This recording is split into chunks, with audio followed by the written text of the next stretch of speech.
اعوذ باللہ من الشیطان الرجیم بسم اللہ الرحمن الرحیم یا ایہا الذین آمنوا اے ایمان والو لا تأکلوا الربا سود نہ کھاؤ اضعافا مضاعفا دگنے پر دگنا کر کے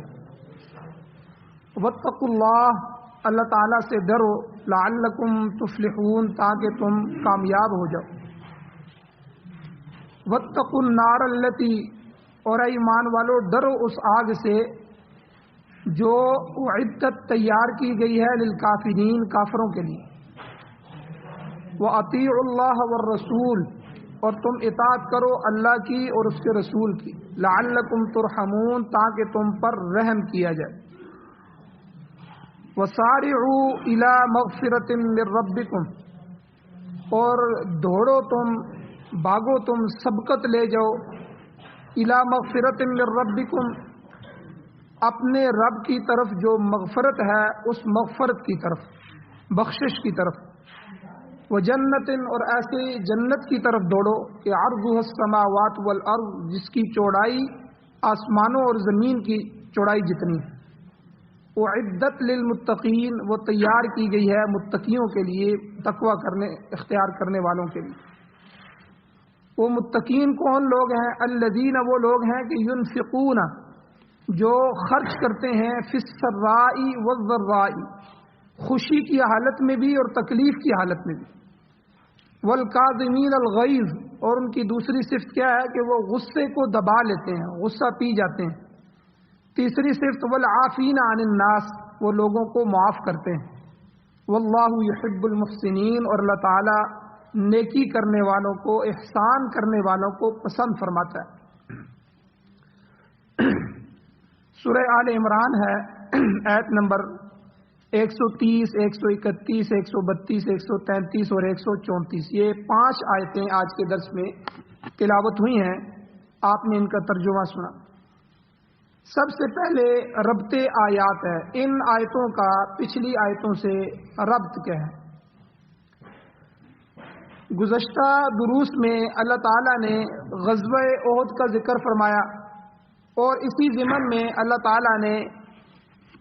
اہل ایمان کی تسلی کے لیے غزوہ بدر کا ذکر بھی فرمایا کہ دیکھو اس جنگ میں غزوہ بدر میں اللہ نے اپنی خاص مہربانی فرمائی اور اہل ایمان کے اطمینان اور بشارت کے لیے بشریٰ لکم ولتطمئن بہ قلوبکم ایمان والوں کے اطمینان قلب اور بشارت کے لیے اللہ نے فرشتوں کو نازل فرمایا مگر غزوہ احد میں مسلمانوں کی طرف سے جو کمزوری واقع ہوئی تھی لہذا اس وجہ سے ان کو نقصان اٹھانا پڑا پھر احد کی جنگ میں جو شریک ہونے والے مشرکین تھے ان کے حق میں جب حضور بد دعا کرنے لگے تو حضور کو بد دعا کرنے سے منع فرما دیا گیا جیسے پچھلے درس میں گزرا ہے اللہ تعالیٰ نے فرمایا کہ یہ میرا مسئلہ ہے ہدایت دینا آپ کا مسئلہ نہیں ہے تو اور اسی طرح میں نے پچھلے درس میں ذکر کیا تھا کہ پھر وہ انہی کافروں میں سے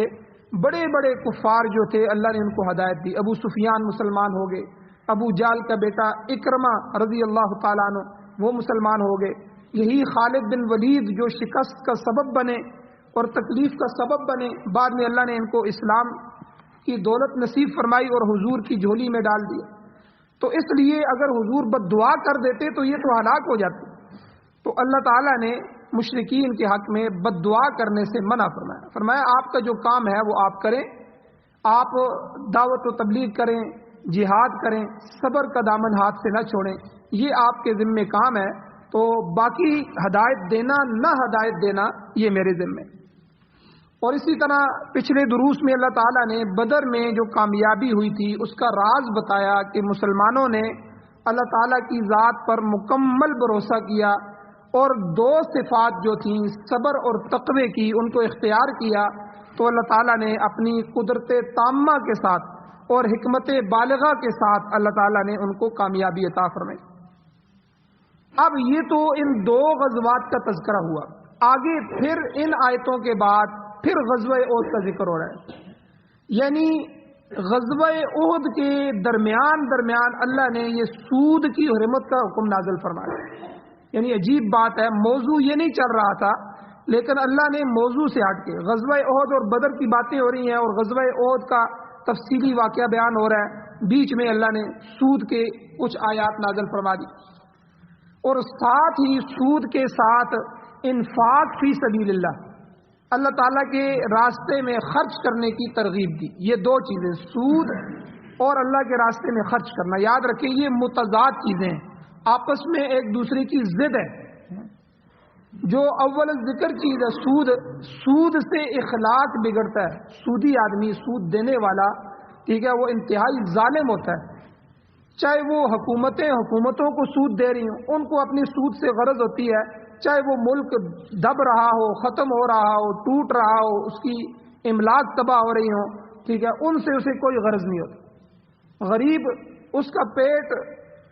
پیچھے جا رہا ہے، وہ مر رہا ہے، لیکن ان کو اس سے کوئی غرض نہیں ہے، ان کو اپنا سود، اپنی اصل رقم اور اس پر جو سود ہے اس سے غرض ہے۔ تو اس کے مقابلے میں جو انفاق فی سبیل اللہ کی رضا کے لیے اللہ کے راستے میں خرچ کرنا، یہ ضد ہے سود کی، کہ اس میں آدمی کے اخلاق بنتے ہیں۔ یہ میرا بھائی ہے، چلو یار مجھے اللہ نے دیا ہے، میں اس کو بھی دیتا ہوں، آج یہ پریشانی میں ہے، میں اس کی پریشانی دور کرتا ہوں۔ اب دیکھیں یہ دو چیزیں اللہ نے دونوں کو ان آیتوں میں بیان فرمایا، سود کو بھی اللہ نے بیان فرمایا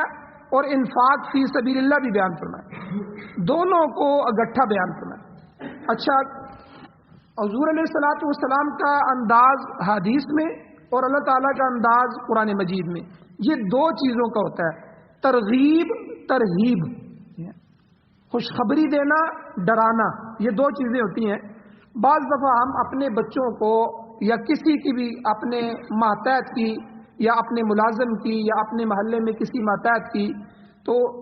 یا کسی جرگے میں، یہ دو طرح کی ہوتی ہے، ترغیب بھی دی جاتی ہے، ترہیب بھی دی جاتی ہے۔ پہلے ترغیب دیتے ہیں، دیکھو بھائی اللہ کے بندو، یا اپنے بچے کو کہا بیٹا یہ نہ کرو، اس کی یہ نقصان ہے۔ جب بیٹا نہیں بچتا تو پھر ایک وقت آتا ہے کہ ہم اس کو ڈراتے بھی ہیں، دھمکاتے بھی ہیں، ضرورت پڑے تو اس کی سزا بھی دیتے ہیں تاکہ یہ اس معاملے میں پیچھے ہٹ جائے۔ تو اللہ تعالیٰ کا اور حضور کا بھی یہی انداز کہ ترغیب اور ترہیب، رغبت دلانا اور ڈرانا، تبشیر بشارت دینا، تنذیر۔ حضور کو کیا کہا گیا؟ حضور نے کہا کہ اللہ تعالیٰ نے مجھے بشیرا و نذیرا،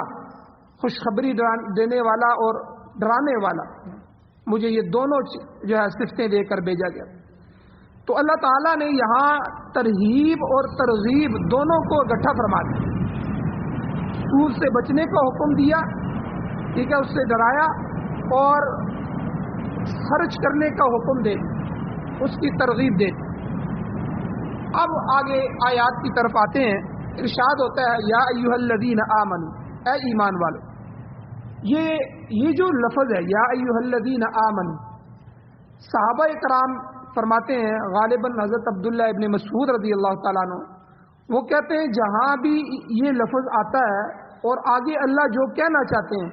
میں خود یہ اپنے آپ کو سمجھتا ہوں کہ اللہ مجھے مخاطب ہو رہے ہیں۔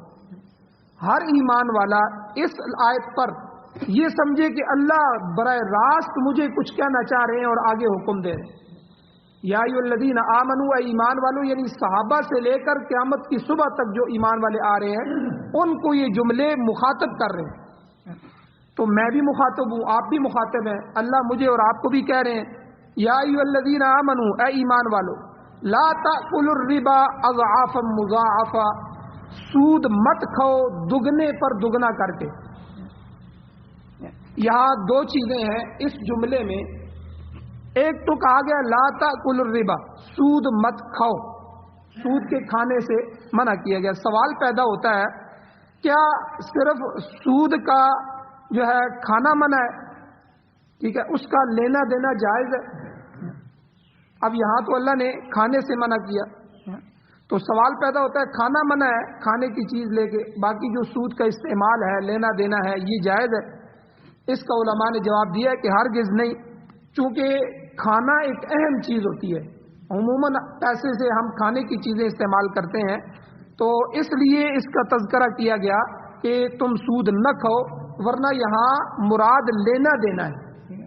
لینا دینا بھی ہے کہ آپ نے سود کا لین دین بھی نہیں کرنا، نہ آپ نے دینا ہے نہ لینا ہے،